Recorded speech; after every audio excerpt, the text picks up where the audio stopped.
a well-known Christian psychiatrist. Dr. M. Scott Peck wrote these powerful words in his book, The Road Less Traveled. Life is difficult. It's true, no one goes through life without pain. We all suffer. We all carry wounds. We all shed tears in the night. But Dr. Peck went on to say, once we truly see that life is difficult, once we truly understand and accept it, then life is no longer difficult. Why? Because once we accept pain, we begin to see the path through it.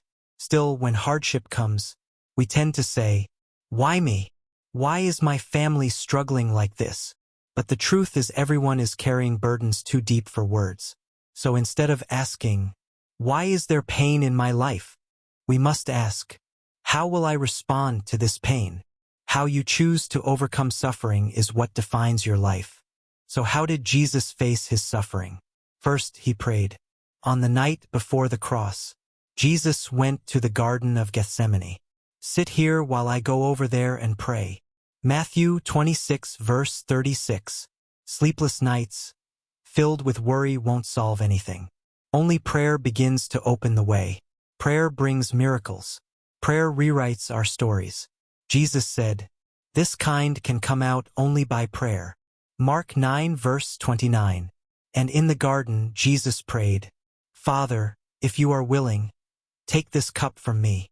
Luke 22 verse 42. Even Jesus feared the cross, because crucifixion was shameful, brutal, and utterly human. But his next words changed the world. Yet not my will, but yours be done. That single prayer saved humanity. Second, he carried the cross. Jesus didn't want it, yet still took it. On the third day, he rose again. Now comes the question for you and me. Am I carrying the cross I was meant to carry? No one else can carry it for you. No one else can live your life for you.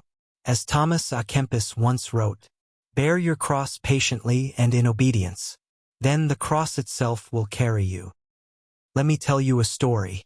There was a woman whose life was full of adversity. Family burdens, financial struggles, and broken relationships. She had a dream one night that she was carrying a large cross. And there she met Jesus. Lord, this cross is too heavy.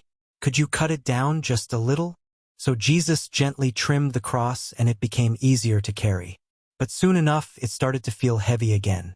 She proceeded to ask again and again, until finally the cross was small enough to hang around her neck.